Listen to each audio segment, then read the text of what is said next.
My Life Story, written by Shri KJS Dhillon, Part 7.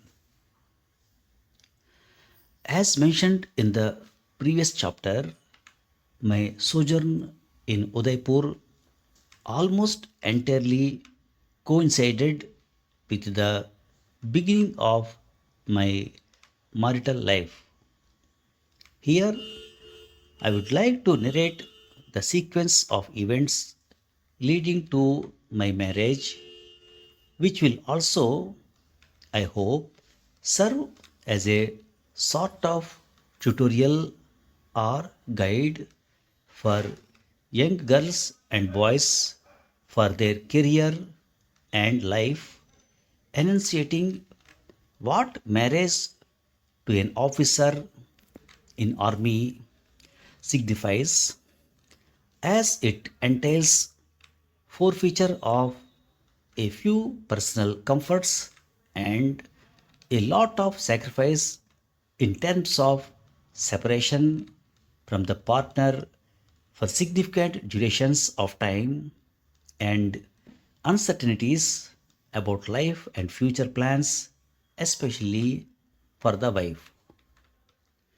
As I approached marriageable age and subtle pressure mounted on me to choose my life partner, my unambiguous brief to my parents was that they should do the scouting on my behalf, as due to paucity of both time and intention on my part to look for a partner for me, an arranged marriage was really the way to go.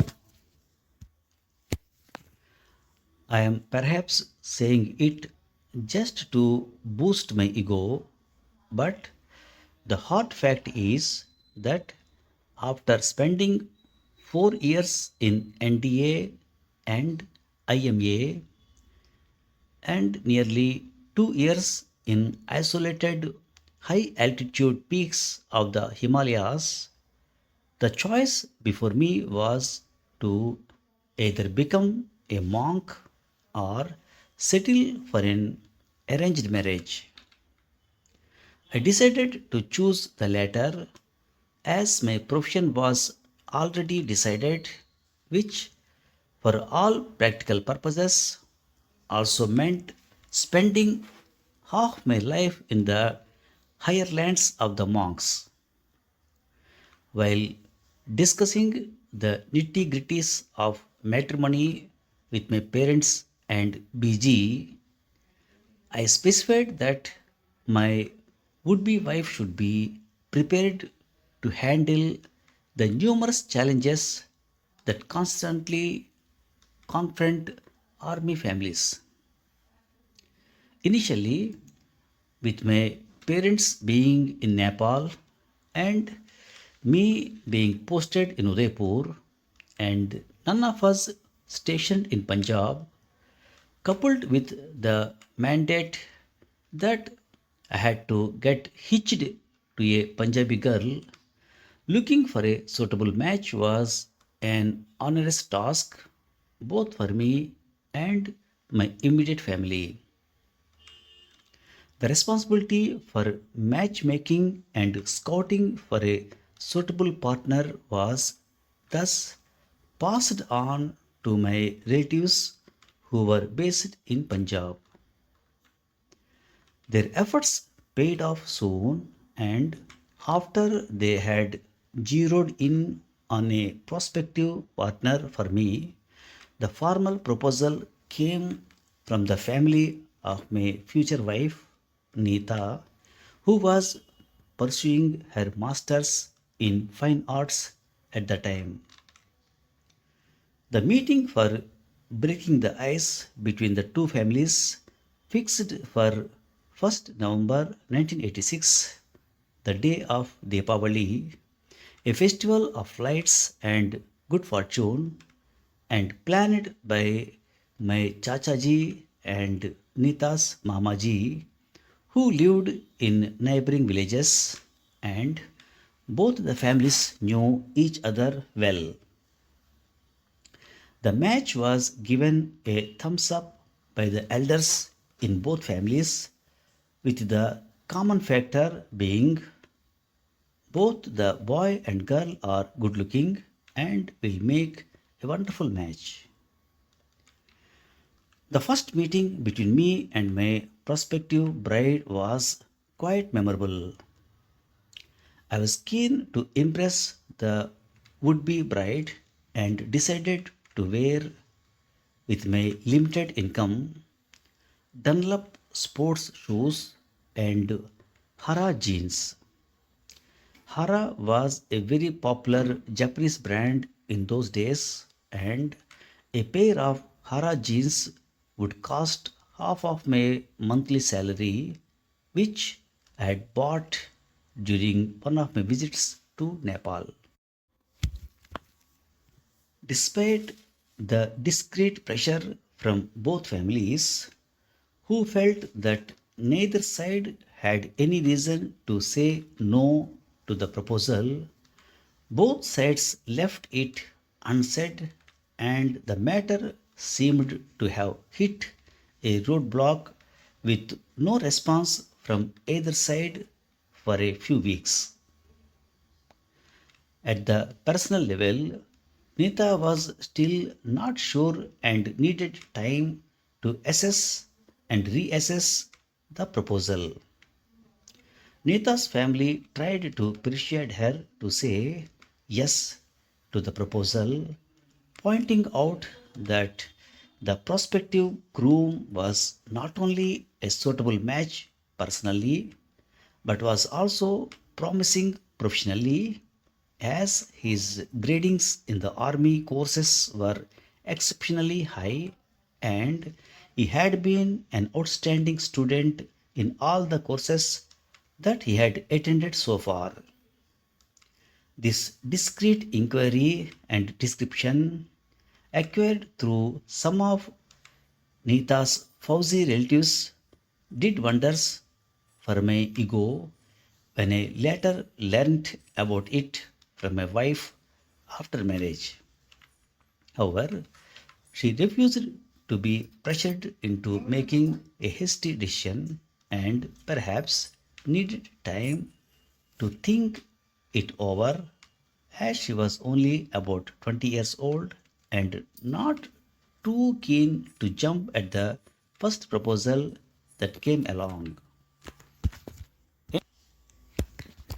The initial first meeting between us, which had taken place in Neta's house on the day of Deepavali of 1986, was followed by an interesting corollary. After both of us were more or less agreeable to the proposal, our families too seemed keen for it to fructify into marriage, but strangely, neither side gave a clear confirmation or positive or negative indication to take the discussion forward, leaving the matter in suspended animation, as it were.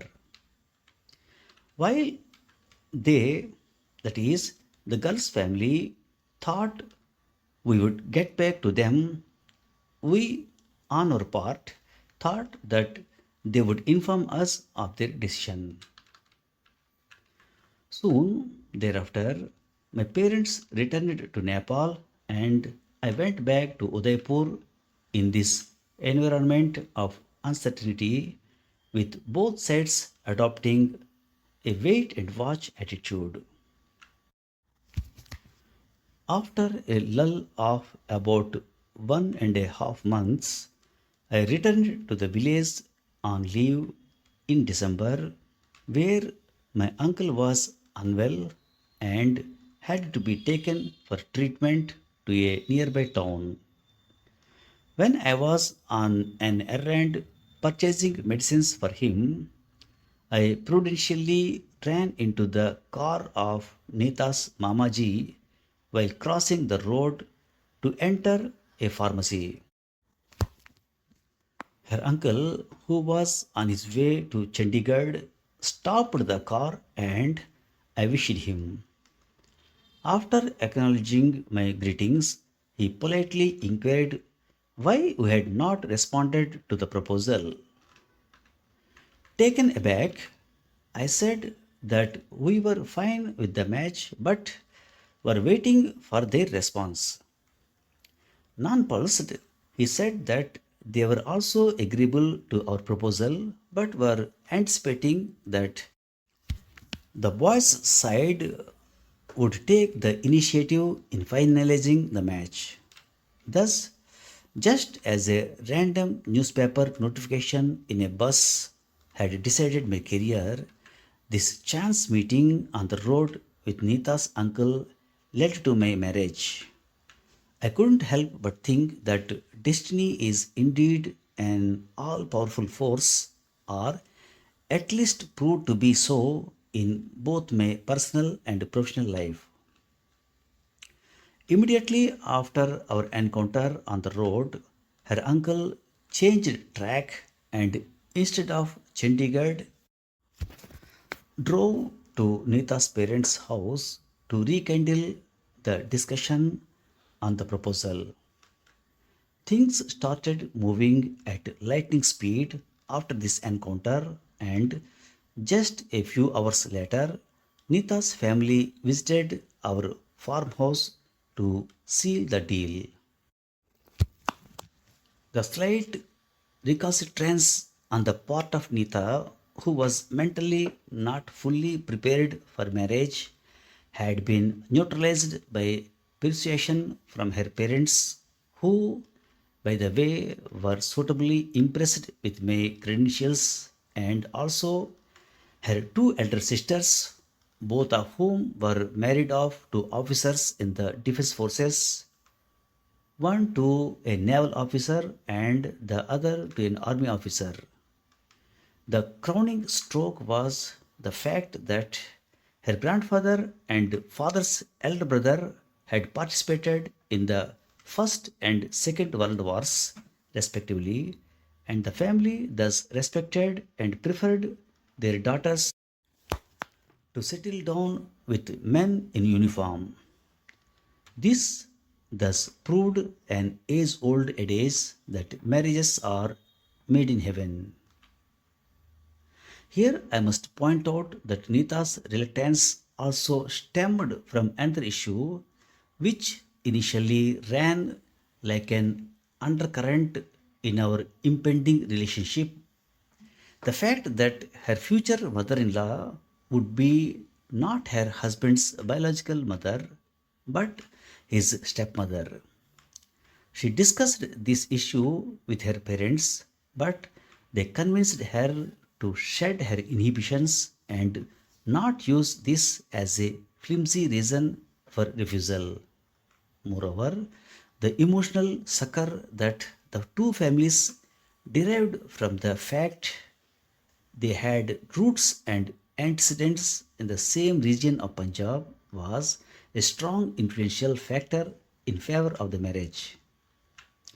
Our next meeting on 17 December 1986 was for our engagement, with the date being red letter day in my life, as the date of my commissioning into army too had been 17 December 3 years earlier.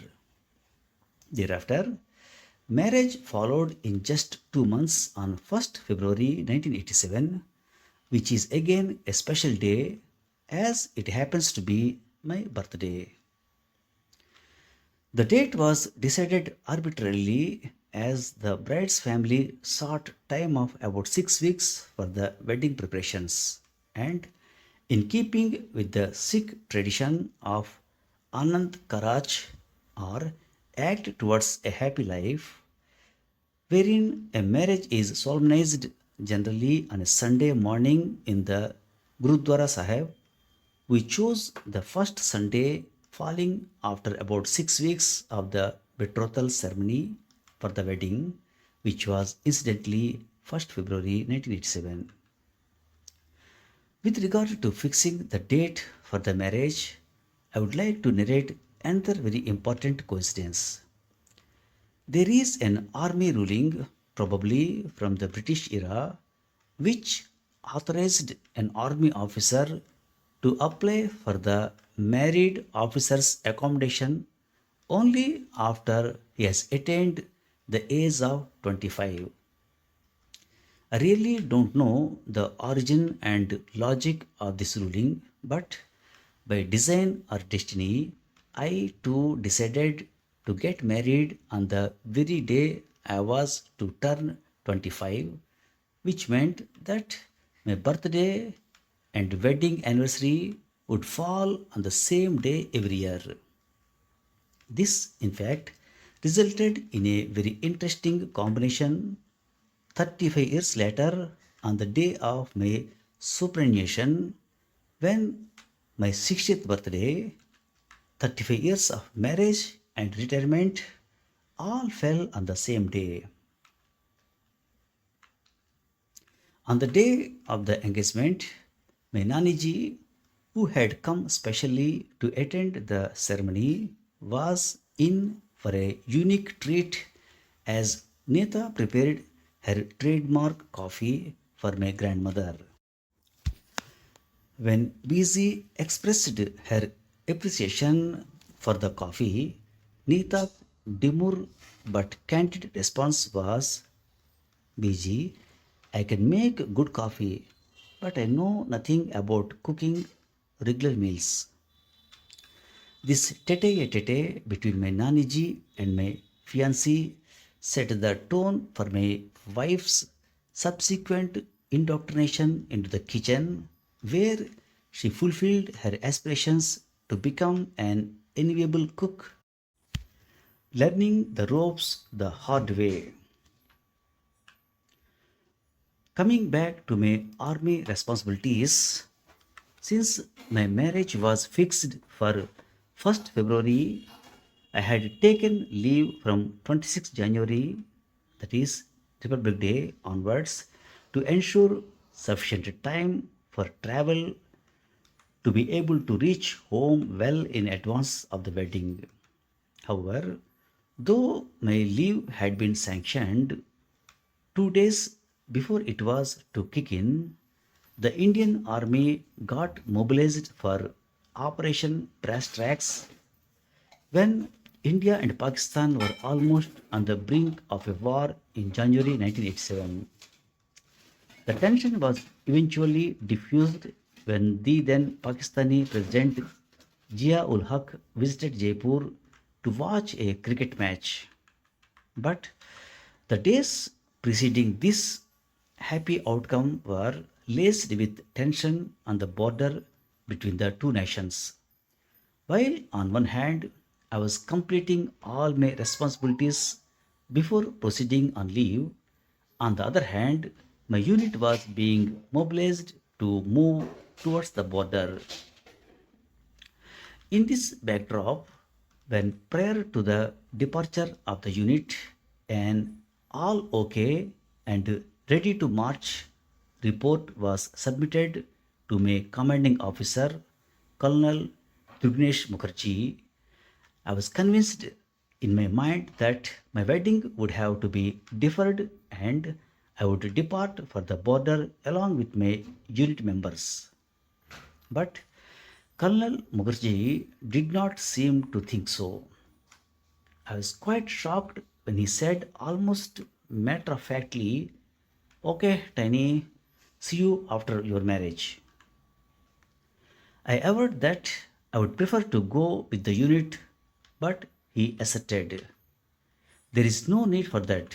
You go and get married, and in case you hear the news of war breaking out, just pack your bags and come straight to the border.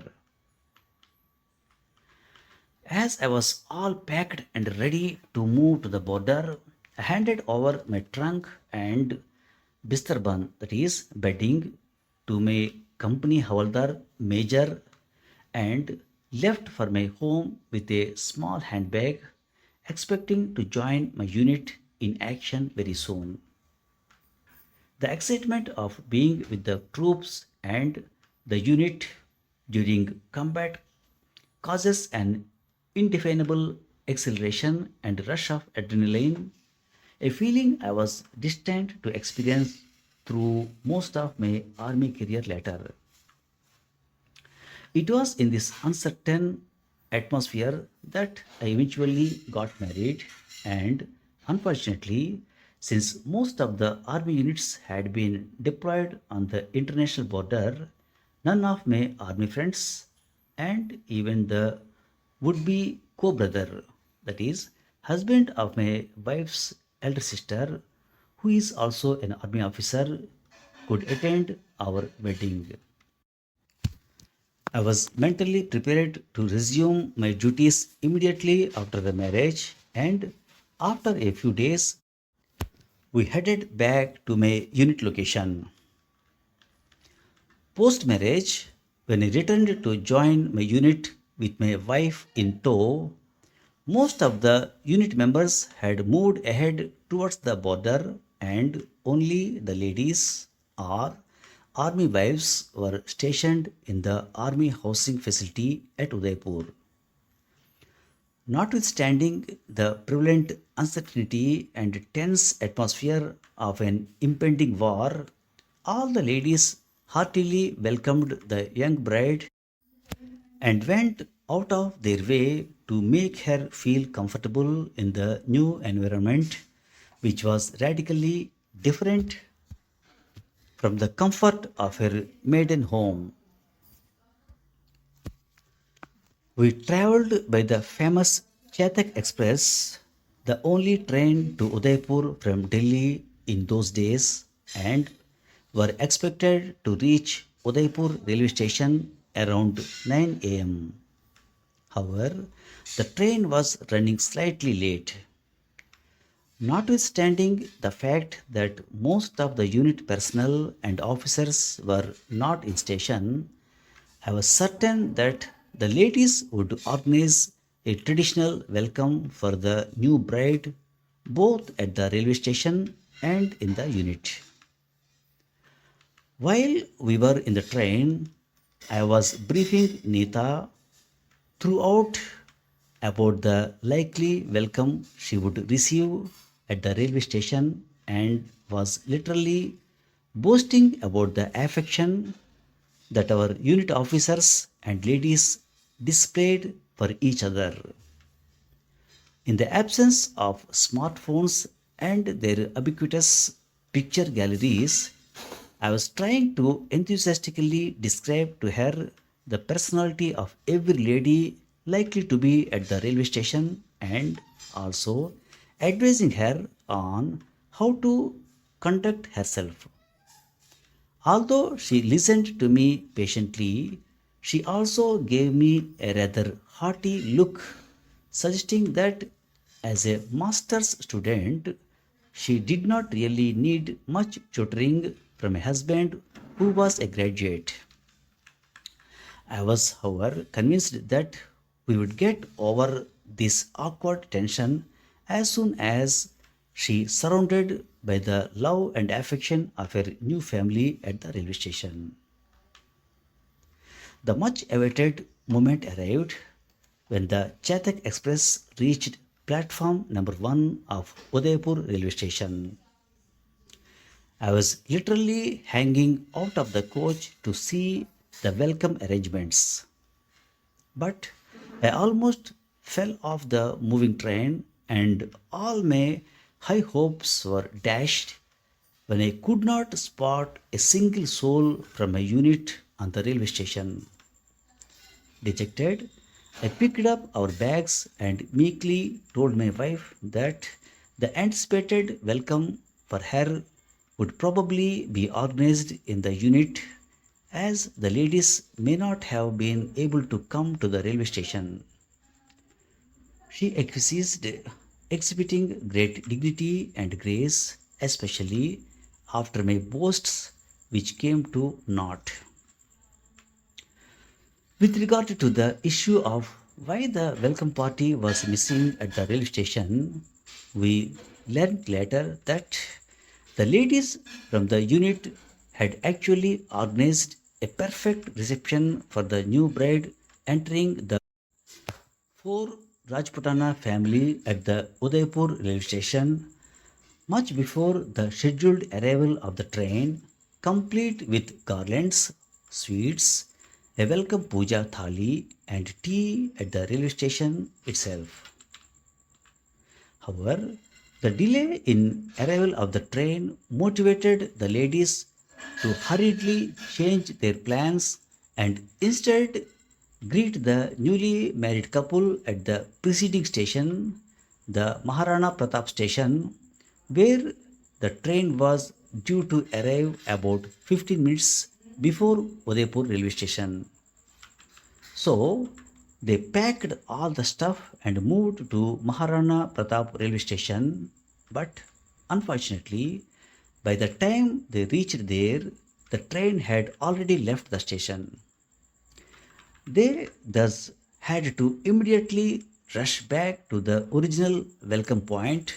But before they could come back, our train had reached Udaipur railway station and we had missed the welcome party. However, all is well that ends well, and as we were looking for a porter to help us with our luggage, we spotted all the ladies from our unit frantically waving to us to return to the coach and deboard only when their arrangements were back in place. Hence, the dramatic merry-go-round from one station to the other ended happily, and the reception that ensued was not only the most auspicious way to start our new journey but remains etched in our memories as one of the most memorable events of our married life. Immediately on arrival in the unit, while I went to the border to join my unit, Nita, my bride, stayed alone in the Udaipur cantonment for a few months with all the other ladies of the unit. Initially, she did feel out of sorts as even our luggage had not reached Udaipur, but the intense warmth and caring attitude that characterizes army wives across the country helped her tide through this difficult period. And I dare say that when I returned from the operational area after a few months, she had become so much a part of the unit that she hardly missed me. Such incidents reinforce the concept that the entire army, including the wives of the officers, coalesce into such a close knit entity that it is not just an extended family but almost like the intimate family. One of my colleagues, Captain Bala Nair, had also got married around this time, and his wife too was staying with the unit in Udaipur. So every evening, these two young brides would visit a different officer's house to dine with the senior officers' wives who would feed them affectionately. As part of the protocol, every fortnight one officer was required to return from the border to the headquarters on duty to ferry some operational items and important letters back to the unit's location. In line with his compassionate nature, Colonel Trignesh Mukherjee used to send a young married officer along with few married soldiers on this duty to enable them to meet their wives and children, even if for a short period, and to check on the welfare of the other families in the unit. This officer and soldier's arrival was eagerly anticipated not only by their wives but also all other ladies, as this symbolized a proxy meeting with the husband and also usually brought good tidings about all the men stationed at the borders. Since this was the pre smartphone era, these rare personal meetings and letters sent by post were the only means of communication for the families of the soldiers. Despite being so far away from their homes and loved ones, and the Damocles sword of war looming over their heads, these women showed unusual daring and affection towards each other, not succumbing to fear but instead keeping their chins up courageously and acting as a tremendous support system for each other, also enhancing our mutual respect and bonding for each other.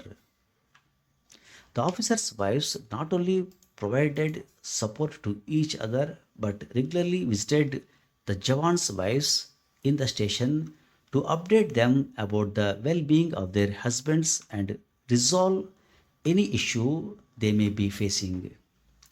This kinship among the families of officers and Jawans was clearly visible even after the unit's return to the peace station, with the meetings of Jawan's wives continuing undisturbed until the unit moved on to the next field area. So, all the young men and women wishing to marry an army officer can rest assured that they would be marrying not an individual but an institution that will take good care of them at all times. Another incident occurred with my wife during this period. She developed a health problem and was admitted to the military hospital and had to be administered an injection. She was paranoid about injections, and all the ladies of the unit and even the officers trooped into the hospital to check on her and offer their support in this hour of crisis. As the compounder approached her with the menacing needle, Nita, despite being seriously ill, suddenly started jumping from one bed to another to evade the injection. She was ultimately pacified by a senior officer, Major Hoshiar Singh Jatrana, who, just like her own father would have done, gently but sternly told her, बेटा injection तो लगवाना ही पड़ेगा. आज एक लगवाओ वरना कल तीन लगेंगे. Child, you need this medicine. You can get injected once today or thrice tomorrow. The fear of these hat-trick injections, coupled with the fatherly advice of Major Jatrana, did the trick and she finally agreed to take the shot.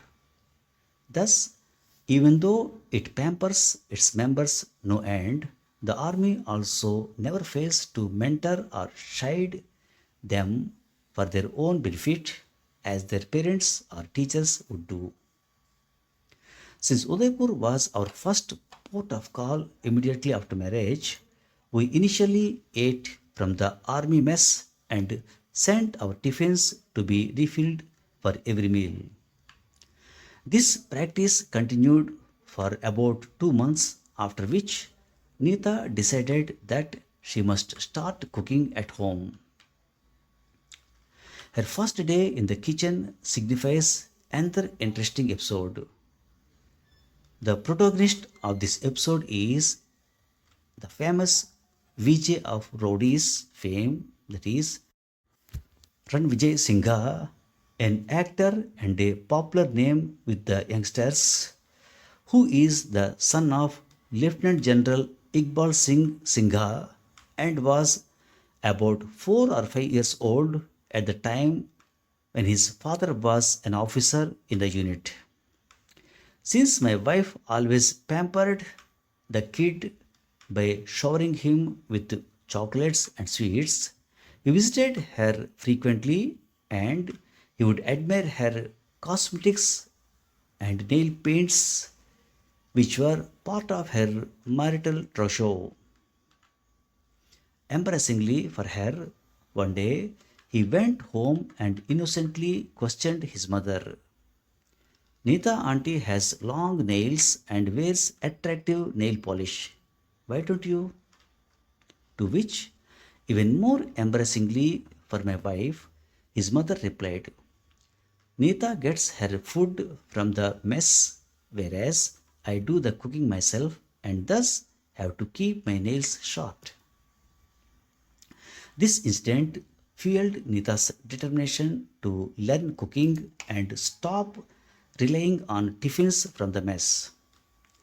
Hence began her long and arduous training in the kitchen. The first foray into the kitchen was for making a dessert, and Nita, along with another lady from the unit, decided to start her culinary journey by making halwa. Although neither of them knew the recipe, both the ladies entered the kitchen armed with all the ingredients, literally ready for this new challenge. Since the day happened to be a Sunday, I was also at home. After about half an hour, when I could not hear any activity in the kitchen nor get the distinct whiff of the halwa, I came out of the bedroom to investigate.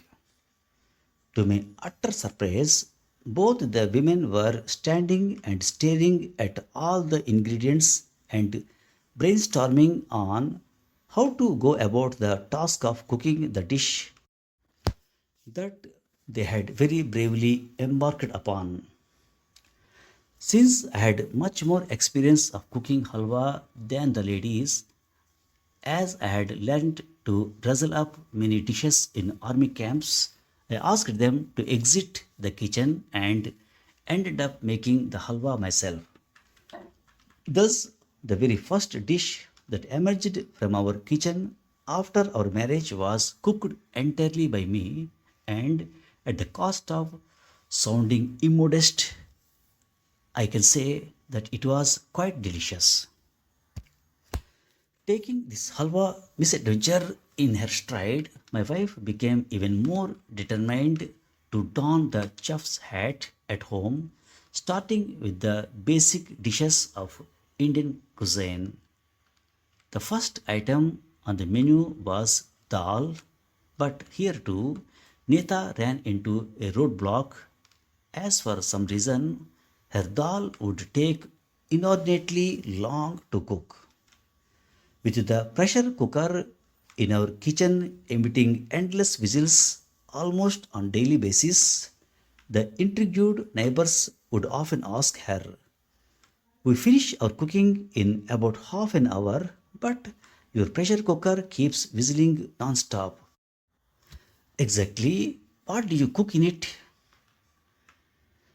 How could she reveal that she was basically resorting to trial and error with the dal, as at times it would be overcooked and end up being totally mashed, while at other times it would be undercooked and she had to restart the exercise of softening it in the pressure cooker. These experiments in the kitchen continued for some weeks, but eventually my wife emerged victorious and mastered various recipes through experimentation.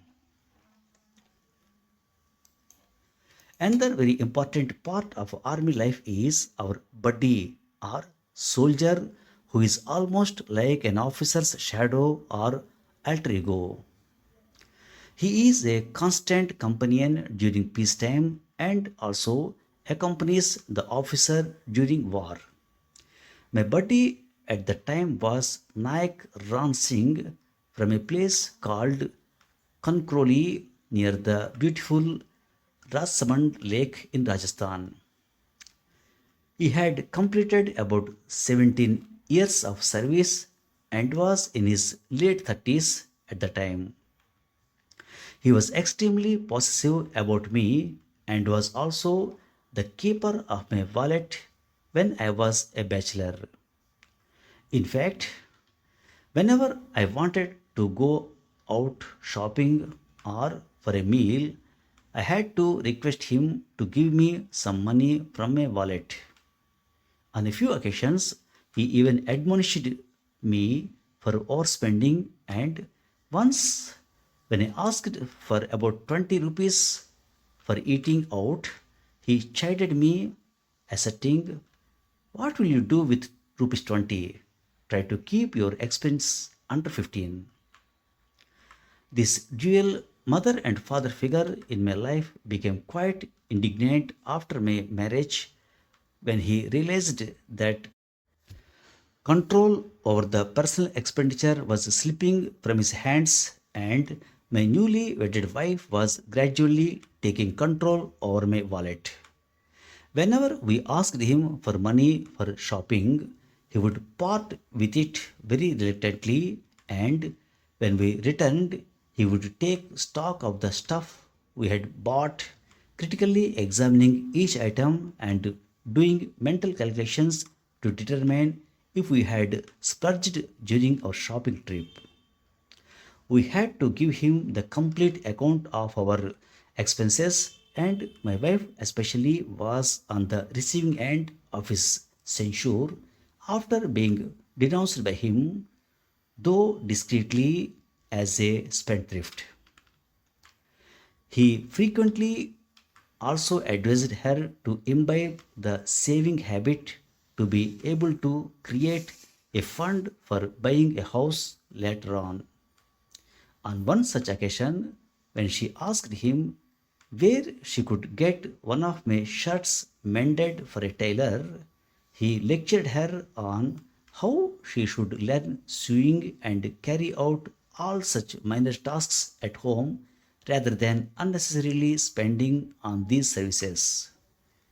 The care and concern with which my buddy Nayak Ran Singh tried to handle my expenses and also guide my young wife to become a prudent homemaker. Before we moved out from Udaipur a year later, Nayak Ran Singh's daughter got married in his native village, and my wife sent a nice Rajasthani sari as a gift from a Didi, that is, elder sister, on her wedding, affectionately acknowledging the role of the disciplinarian father played by Nayak Ran Singh for both of us. Thanks for listening. The initial first meeting between us, which had taken place at Nita's house on the day of Deepavali of 1986, was followed by an interesting corollary.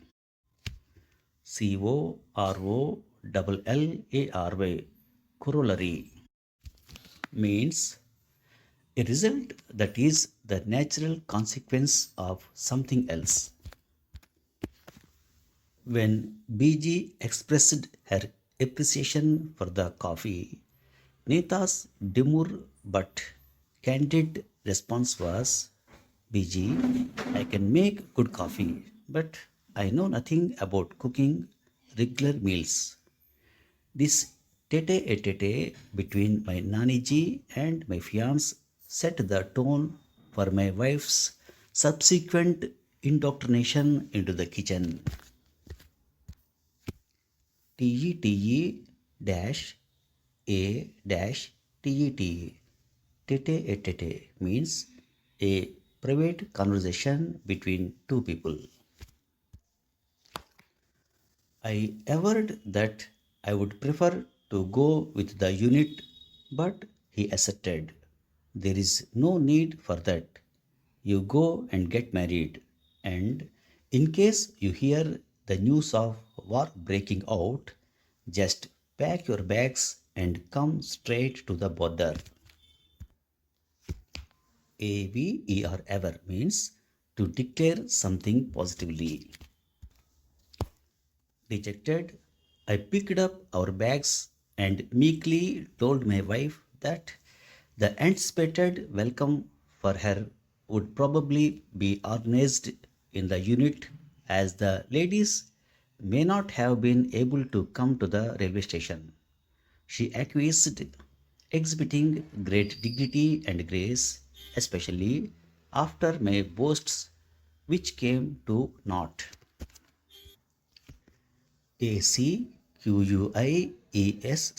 acquiesce means accept something reluctantly but without protest.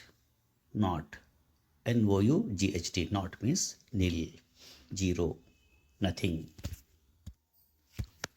She was paranoid about injections, and all the ladies of the unit and even the officers trooped into the hospital to check on her and offer their support in this hour of crisis.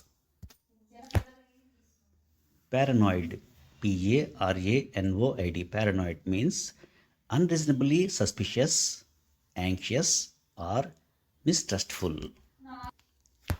Thus, even though it pampers its members no end, the army also never fails to mentor or chide them for their own benefit, as their parents or teachers would do. CHIDE, chide, scold or rebuke. Since my wife always pampered the kid by showering him with chocolates and sweets, he visited her frequently and he would admire her cosmetics and nail paints, which were part of her marital trousseau. TROUSSEAU. Trousseau means the clothes, linen, and other belongings collected by a bride for her marriage. The first foray into the kitchen was for making a dessert.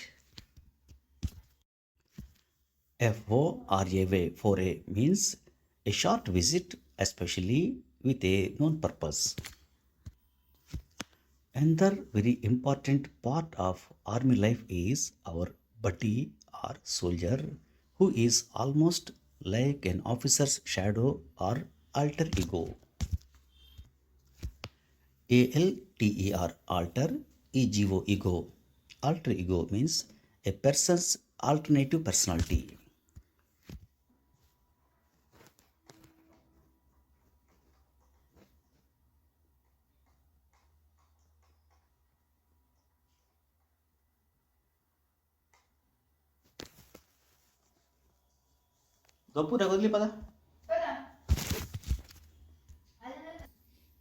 Thanks for listening.